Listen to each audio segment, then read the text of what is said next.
It became a question now about the colonization of Cyprus. They were talking about Cyprus as being a springboard to the promised land and a kind of plan B. Israel is a gigantic US military base masquerading as a country. And the false narrative is that God promised this land to the Jewish people to the exclusion of all other people. And because it is theirs by divine right, they are entitled to do whatever they feel is necessary or appropriate to secure exclusive control over this land, even if it means wiping out the indigenous population. And every major country in the West is supporting this aggressive, monstrous, illegal expansion of the boundaries of Israel, is because Western power is slipping away. And so I think Cyprus is kind of in the crosshairs, but it's really not the primary objective. The primary objective is Western a stranglehold. You know, Cyprus is unfortunately, in one way, it's blessed to be so important, but it's also a curse for the people of Cyprus. Let's be clear. My view is that Zionism is a cancer.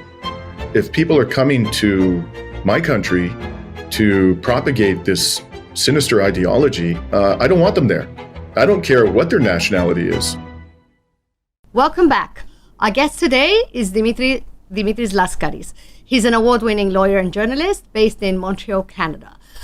After he graduated from the University of Toronto Faculty of Law, Dimitri began his career at the Wall Street firm Sullivan and Cromwell before returning to Canada, where he prosecuted a major securities fraud class actions, and he recovered hundreds of millions of dollars for defrauded investors.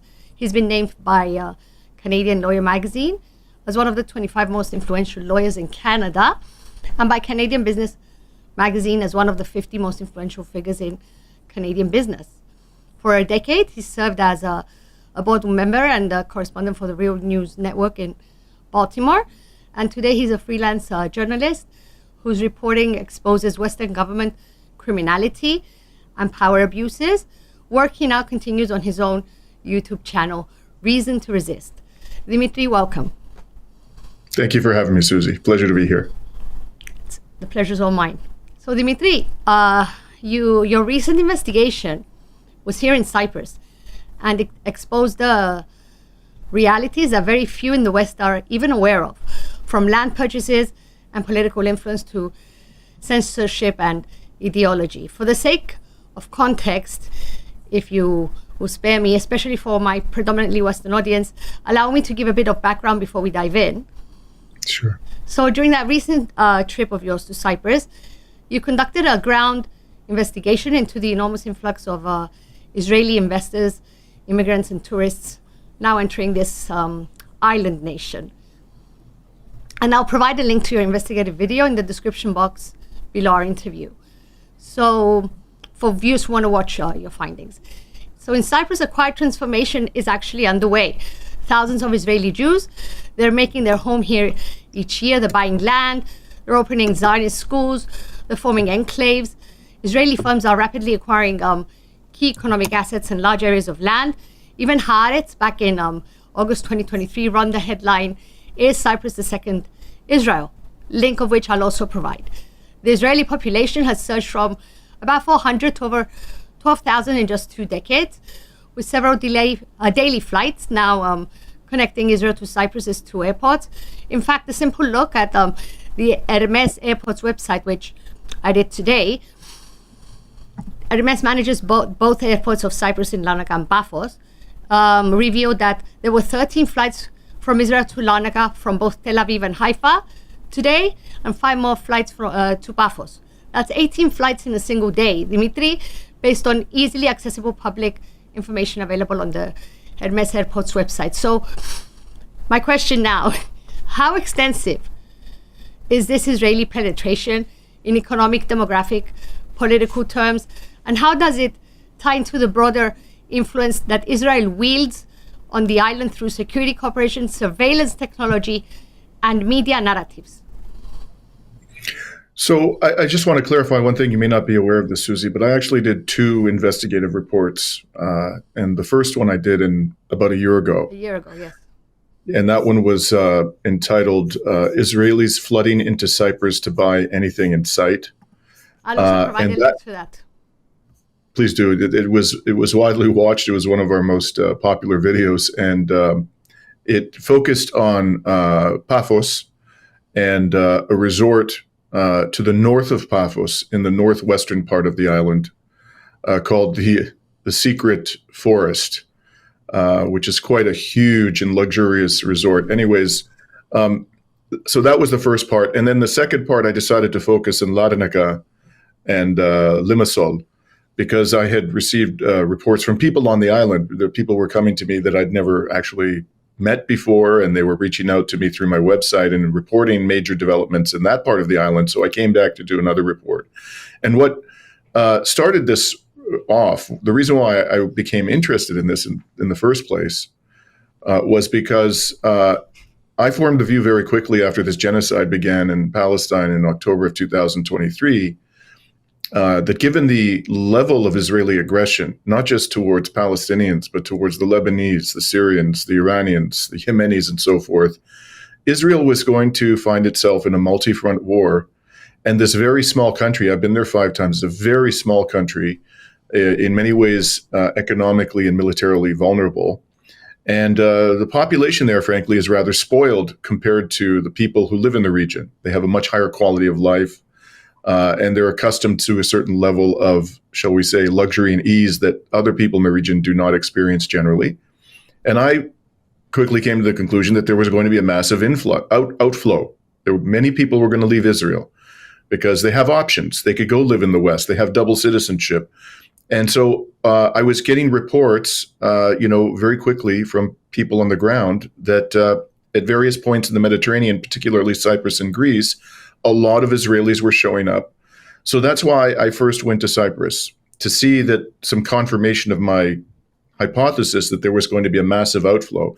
But it quickly became something else. And that is that I learned in the course of researching the first report that the early Zionists had designs on Cyprus. Going all the way back to the 1800s, they were talking about Cyprus as being a springboard to the promised land and a kind of plan B. So this, the story took on a different angle. Rather than it being simply about, people fleeing Israel, Jewish Israelis fleeing Israel because of the warmongering of the government and the dangers this exposed the country to, it became a question now about the colonization of Cyprus.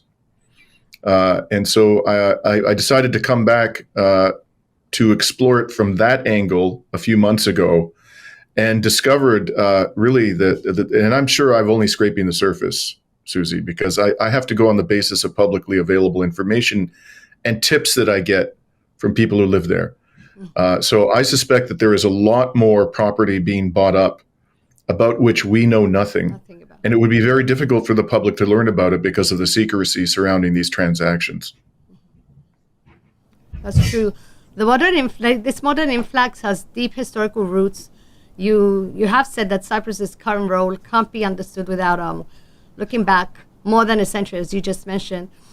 My input on this is that you are right. In 1899, Zionist leader David Treich, I don't know if I'm pronouncing it correctly, Treich, he proposed Cyprus as a Jewish colony, a moment in history that, as Ynet News reported in its August 11, 2023 article, Cyprus from the lost Jewish colony to today's Israel settlement, carries modern implications that are impossible to ignore. I'm also going to provide a link to that. And I'd like to also share with you an episode largely unknown to Western audiences, yet historically significant in the post-World War II diplomatic discussions surrounding the establishment of the State of Israel. I don't know if you're aware of this, since you have visited Cyprus on a number of occasions, and if any locals have told you this story, but I know of this story from my mom, who is from those areas, who knows it from her parents. So between 1946 and 1949, over 53,000 Jewish refugees, mostly Holocaust survivors, were detained by the British here in Cyprus in internment camps near Karaolos, outside today's Turkish-occupied Famagusta. Are you aware of that? So, and according... I was not aware of that, but it doesn't surprise me at all that the British would do such a thing. But this is how it goes. According to U.S. diplomatic records and Zionist archives, the idea of Cyprus as the site for their Jewish homeland was quietly discussed by American and British officials at the time, but it was firmly rejected by Zionist leaders like David Ben-Gurion, who insisted only Palestine would do. So I'm going to include the link to the Ynet News article that I mentioned earlier. Let's, I don't know if you're finding this interesting. Yes. Let's pick up from where we left off. In your series, you suggested that what's unfolding in Cyprus may be part of a larger design, the Greater Israel Doctrine, stretching from the Nile to the Euphrates, and now manifesting itself twofold, militarily in some countries, but economically in others. So how do you view this moment in history? Because it is a moment in history. People are starting to grasp this, even outside the region, finally, because this Greater Israel Doctrine, we've been talking about it, but they've been calling us anti-Semites for a long time. We're not anti-Semites, but we are anti-Zionists. So how do you view this moment in history and the irony that Cyprus, once rejected by them, is now being so heavily bought up and settled? So my answer to your question is complex, and it really requires us to explore what Israel actually is. And I can most easily summarize it this way. It's something that I've said many times in my program, that Israel is a gigantic U.S. military base masquerading as a country. I think that ultimately, the first country to recognize the creation of Israel was the United States government within minutes of the Zionists declaring this illegal colony to be a state.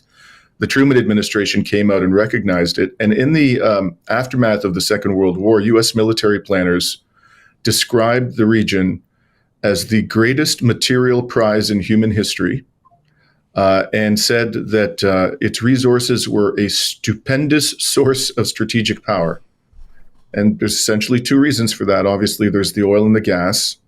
It's easily accessible, high-quality oil and gas, but it's also the fact that this region, the West Asia, is the nexus between, physically, it is a nexus between Asia, Africa, and Europe. And so as a matter of international trade, it is extremely important. And for those two reasons, the Americans, which their country was purely for fortuitous reasons, was largely spared the destruction of World War II, basically because the United States was separated from the major theaters of battle by vast oceans. And at the time, military technologies were not capable of dealing with that logistical challenge. And so the United States emerges, largely unscathed. The rest of all of its rivals are lying in smoke and ruins. The British, the French, the Soviets, the Chinese, the Japanese, smoking ruins. And so the United States says, we are going to establish ourselves as the global hegemon. And in order for us to cement our power, we have to have control of the resources and the trade routes of West Asia. And Israel was established for that reason. I don't believe for one second that the British and the American elites really cared about the plight of the Jewish people, to be perfectly blunt about it. I think that they were shocked by the level of, depravity that the German Nazis and other collaborators had inflicted upon the Jewish people. But I think their primary motivation for supporting the creation of Israel was power. And so they created, or adopted, I should say, they didn't create it, but they adopted this narrative, which we call Zionism. Oftentimes people refer to it as an ideology. I think that's being generous. I think it's just a false narrative. And the false narrative is that God promised this land to the Jewish people to the exclusion of all other people. And because it is theirs by divine right, they are entitled to do whatever they feel is necessary or appropriate to secure exclusive control over this land, even if it means wiping out the indigenous population. And that this land is necessary, and the reason why God promised it to them is they need a sanctuary. The only part of this story is true is the suggestion that the Jewish people were under threat at the time of Israel's creation. That is absolutely true. But the rest of it is nonsense. It wasn't promised to them by God. They don't have the right to wipe out the indigenous population, and it isn't a sanctuary. It never was going to be a sanctuary for the Jewish people. All of this is just a fake narrative, and it was adopted and exploited by Western powers for their own nefarious purposes. And what is happening today, this idea of Greater Israel, is there an ideological commitment to Greater Israel amongst the leaders of Israel? Absolutely. But the reason why it's being supported is because by the West, and every major country in the West is supporting this aggressive, monstrous, illegal expansion of the boundaries of Israel, is because Western power is slipping away. The West feels itself at risk of losing its position as of global hegemon because of the rise of countries like China, like India, like Russia, and therefore, in order for it to have any hope of securing power, it has to expand its domination of this region. It has to eliminate any and all resistance to Western hegemony in the region of West Asia. And that means not only wiping out the Palestinians, it means destroying the resistance in Lebanon, it means regime change in Iran, it means wiping out Ansar Allah in Yemen. They are trying to extinguish any and all resistance in that region because they're desperately clinging to global hegemony. So I don't think you can really understand what is happening now without understanding the larger geopolitical developments in our world today. And the most important one of them is the decline of the West and the rise of the East. And the people who are paying for this the most, the people who are on the front line of this civilizational battle, one could call it, are the Arabs. They're on the front line, and they're the ones who are suffering the most as a result. And so I think Cyprus is kind of in the crosshairs, but it's really not the primary objective. The primary objective is Western a stranglehold on the resources of the region by Western powers. Cyprus, though, is the springboard for them and is their backup. Absolutely, absolutely. You just look at a map, and you don't have to be a military expert to understand that Cyprus, if you want to control this region, exactly, Cyprus is very important, very useful to have Don't this forget, permanent. The biggest oil and gas reserves are off our shores. We share Absolutely. Them. We share them with Lebanon. We share them with Israel. We share them with Egypt. Absolutely. And so this is, Cyprus is unfortunately, in one way, it's blessed to be so important, but it's also a curse for the people of Cyprus. For example, the British maintain to this very day sovereignty over, as you well know, important pieces of Cypriot territory. It's 3%. And have been, Akrotiri has played a key role in the genocide that has happened in Palestine and in attacks on others. The largest bases a country holds in a third country, other British bases in area mass, I'm saying, other British bases in Cyprus, and they constitute 3% of our land.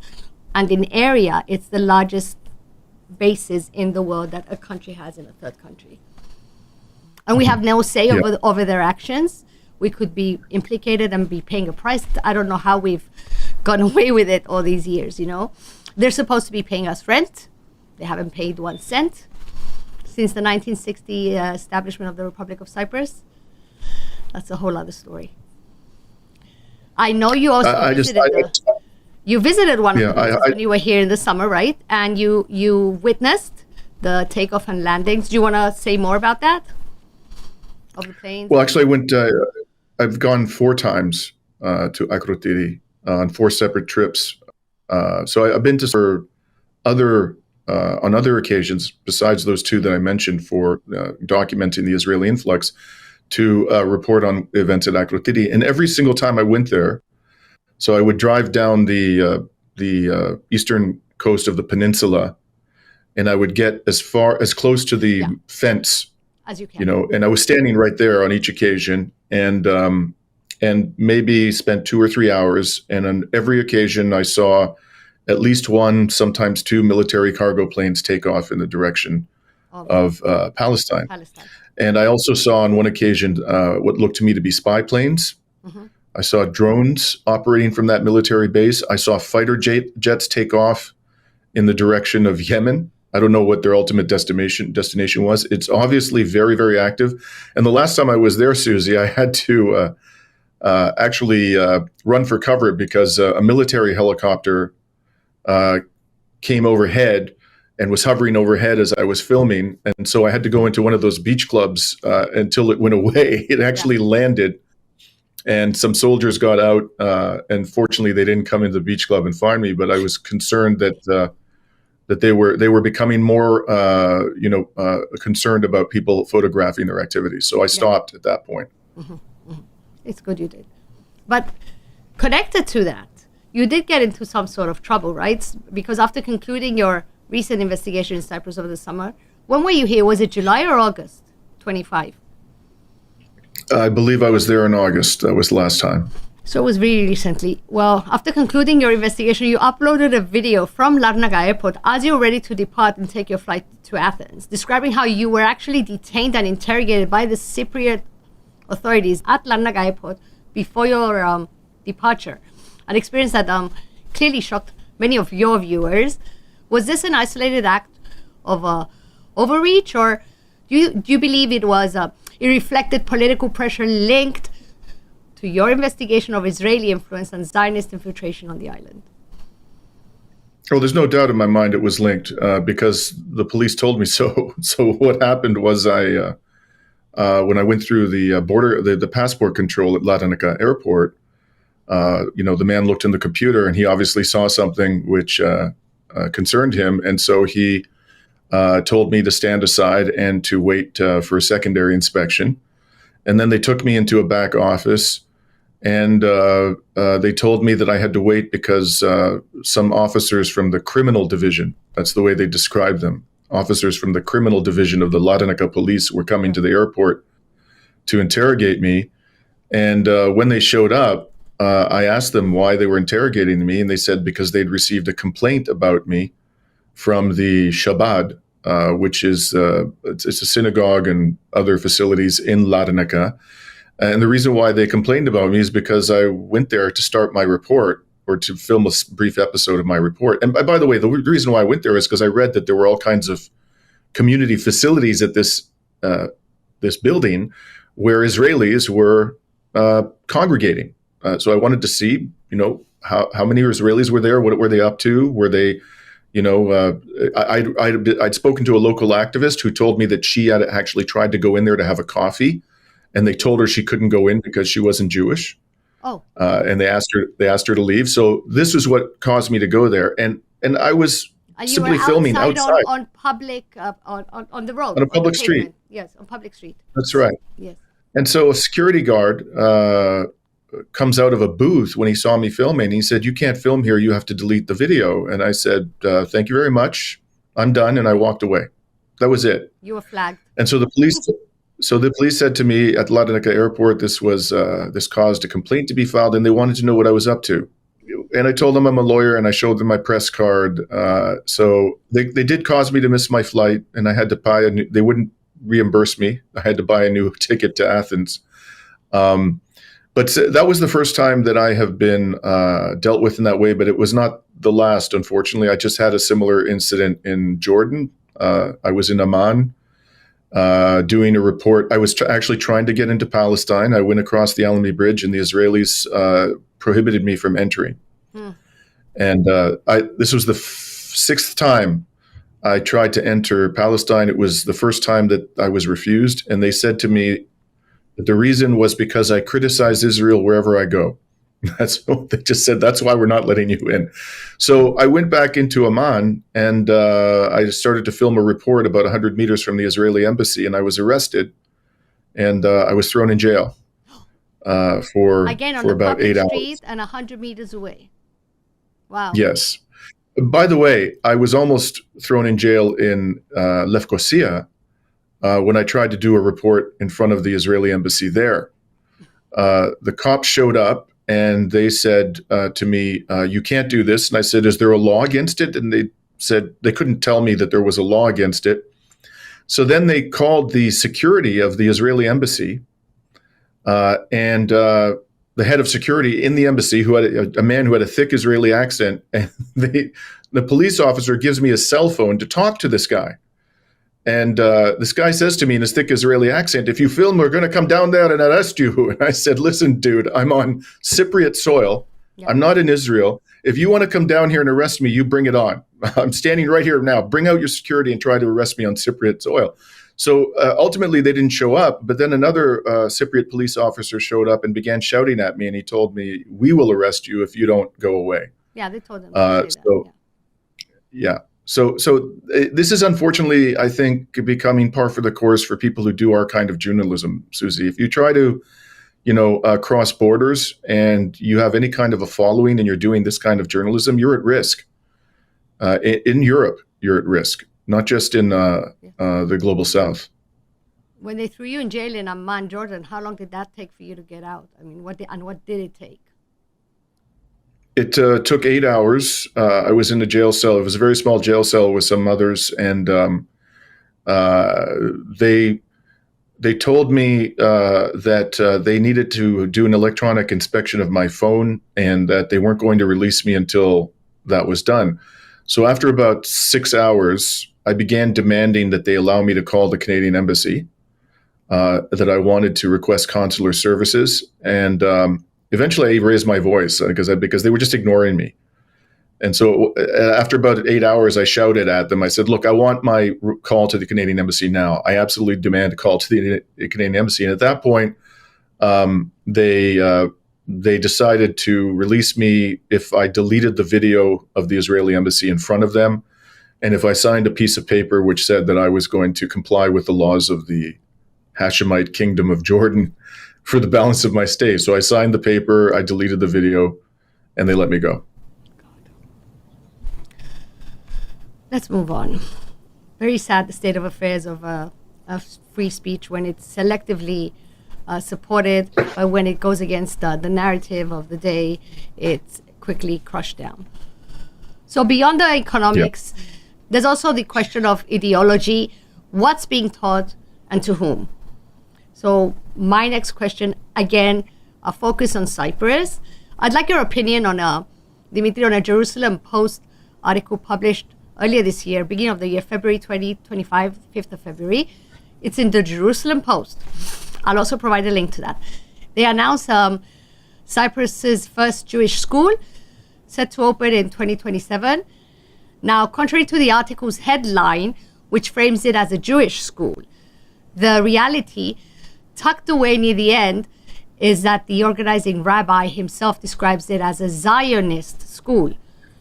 So, Dimitri, should people here in Cyprus, or more broadly across Europe, since this school would cater to 1,500 children from the wider European Jewish diaspora, should they be concerned that in actuality it will not be a Jewish school but a Zionist school? And if you'd like, please elaborate on what concerns the doctrine of Zionism itself presents. If I actually lived there and I was raising my family there, my attitude would be, Jewish people who are opposed to what Israel is doing to the Palestinian people are more than welcome to come and live in this country. I have a very open attitude towards all immigrants. My parents were immigrants to Canada. I was raised in an immigrant family. So this is an issue that's very dear to my heart.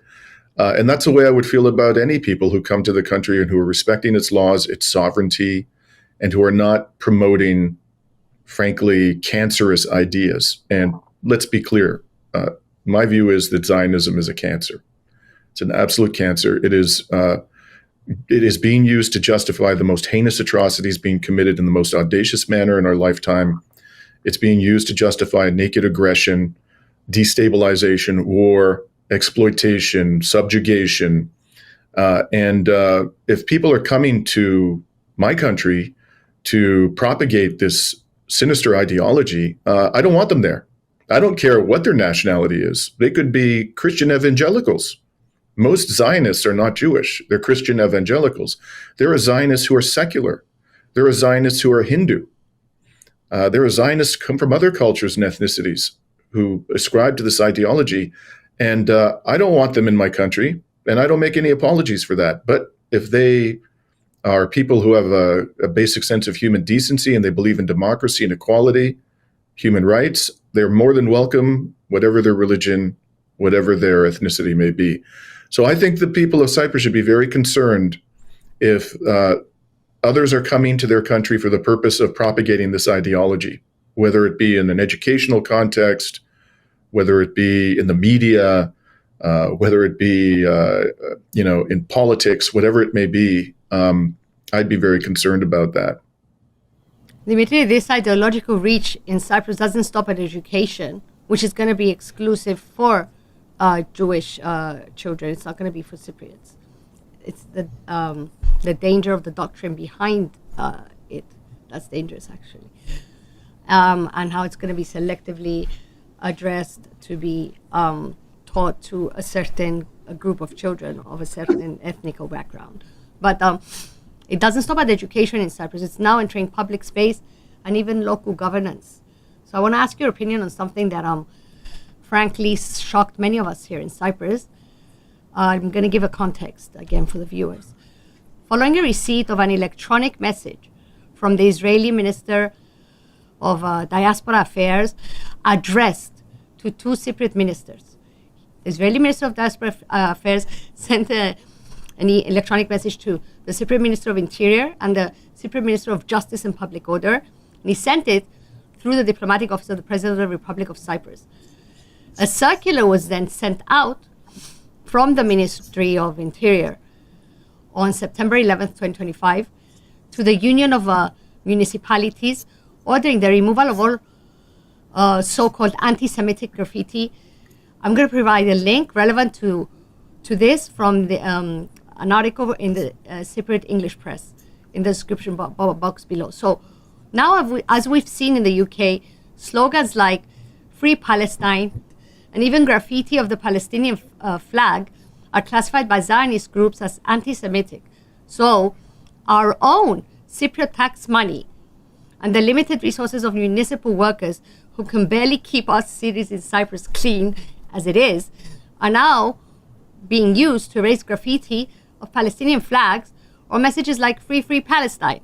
So Dimitri, what does this say about the state of Cypriot sovereignty, about the reach of Zionist influence, when Israeli ministries can instruct our government ministers to censor expressions of conscience on Cypriot streets? I regret to inform my brothers and sisters in Cyprus that your government is a vassal of Washington. That's what it is. And so too is the government of Greece, of which I am a citizen. So too is the government of Canada, where I'm currently situated. We have been reduced to a state of subjugation to the masters in Washington, and they're following these orders because Israel is their proxy. Israel is the rabid attack dog of Washington in this region. And ultimately, that's where the power resides. The power doesn't reside in Tel Aviv or Jerusalem. The power resides in Washington.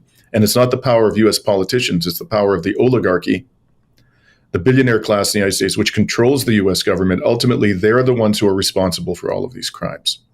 And by the way, the vast majority of them are not Jewish. The vast majority of them are people of non-Jewish European origin. So this is a problem that has afflicted the entirety of the West. We have been reduced to a state of vassalitude.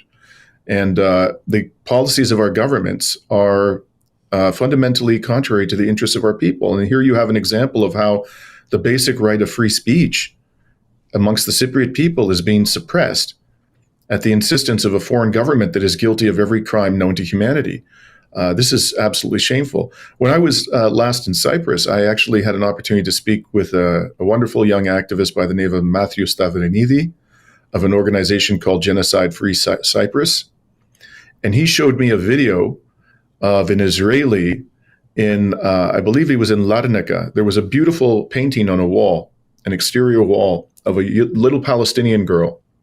Okay. It was a work of art, as far as I'm concerned. It was beautiful street art.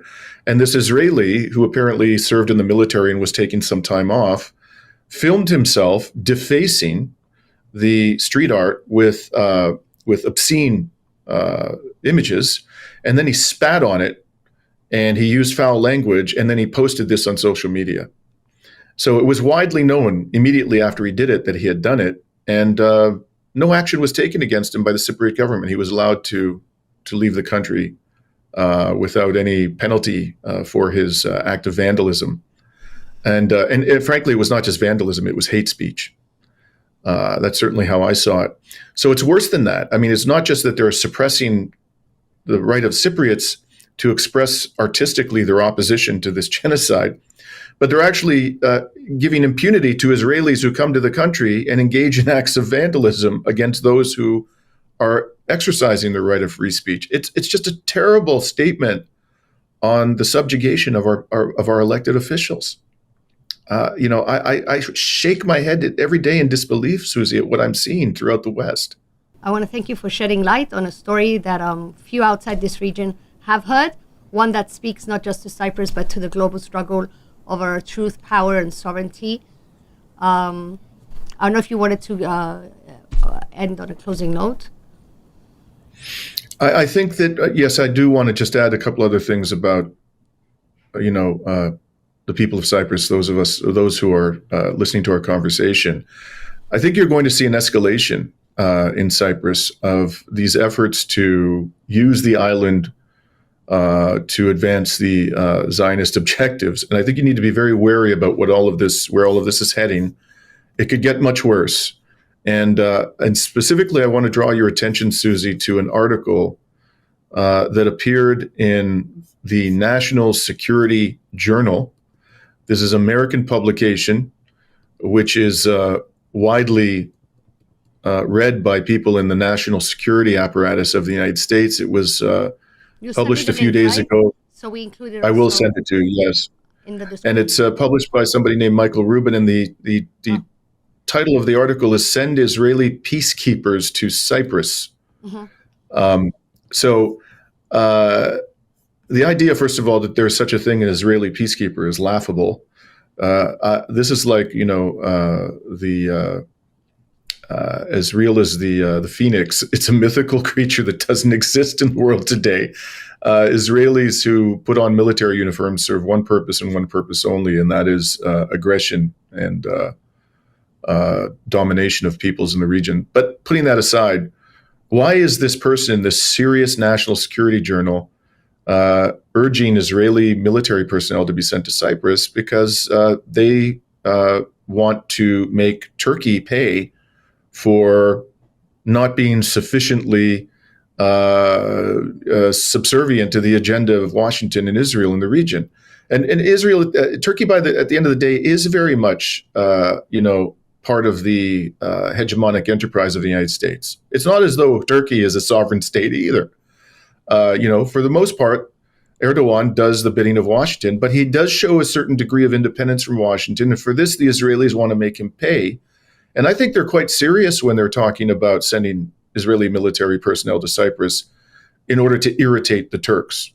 Now, of course, that is an illegal occupation. Of course, it is a criminal enterprise that the Turks are operating on Cypriot soil, and they should withdraw their forces forthwith. And it's a disgrace that NATO has done nothing about this all of these decades, allowed the Turks to entrench their presence on the north of the island. But Cypriot should be very wary of Israelis who claim to be their allies in hostilities with the Turks. Okay, they're not your friends. And they're not going to stand up to Turkish aggression in order to defend the rights of the Cypriot people. They're going to use Cypriots for that purpose, and it could end up very badly for the Cypriot people. And by the way, we hear the same nonsense in Greece, right? There are Greeks who have been fed this lie that we should ally ourselves with Israel as a counterweight to Turkish aggression. This is This is crazy. The Israelis are not our friends.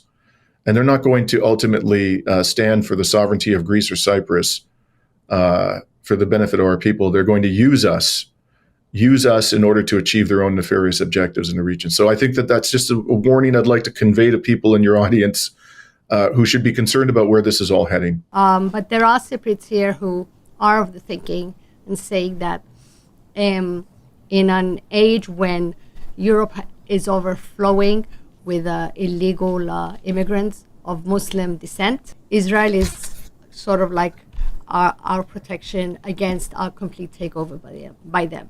And the other thing they're saying is that Cyprus is the last,